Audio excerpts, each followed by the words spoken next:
হ্যাঁ, আমার জানা মতে আপনার তো বিয়ে হয়েছে, আপনি বিবাহিত, কিন্তু আপনি এই পোশাকে আছেন কেন? আর আপনি সর্বোচ্চ শিক্ষিত একজন মানুষ, কিন্তু আপনার এইখানে চলাফেরা এবং এই কালচারের সঙ্গে যেভাবে আপনি মিশে আছেন দেখে আমি আসলে চমকে যাচ্ছি। আমি বিস্মিত হচ্ছি যে কেন আপনি এই পরিবেশে।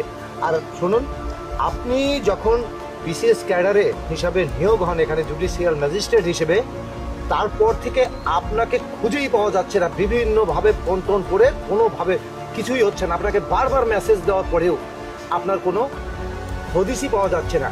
এরপর উপরের কর্তৃপক্ষ আমাদেরকে বলে যে যেভাবেই হোক ওনাকে খুঁজে বের করে তারপরে এখানে নিয়োগ করতে হবে, যেহেতু ওই সিটটা আপনার জন্য ফাঁকা রয়েছে।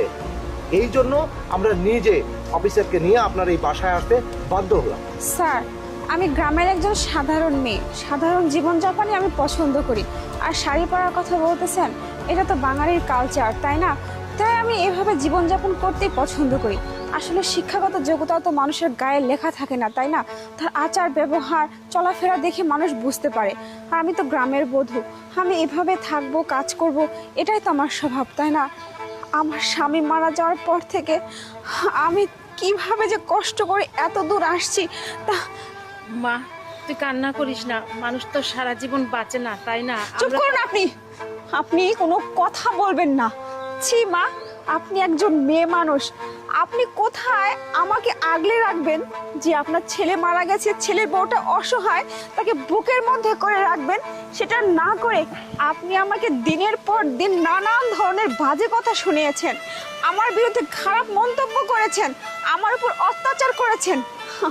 আপনারা বলতেন আমি কোথায় যাই, কি করি, কার সাথে মিশি, আপনারা আমাকে বদনাম করেছেন।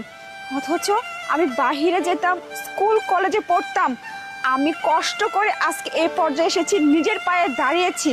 আজকে কষ্ট করেছি বলেই না সাফল্যের মুখটা আমি দেখতে পেয়েছি। আমি কারোর সাথে রাত কাটাই না, কারোর সাথে নোংরামো করি না, বুঝতে পারছেন?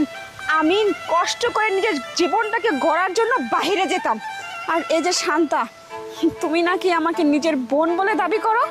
কি এটা কি বোনের পরিচয়? তুমি একটা মেয়ে, কোথায় মেয়ে হয়ে একটা মেয়েকে সাপোর্ট করবে? তা না করে কি বললে তুমি? আমি অন্যের বিছানায় যাই?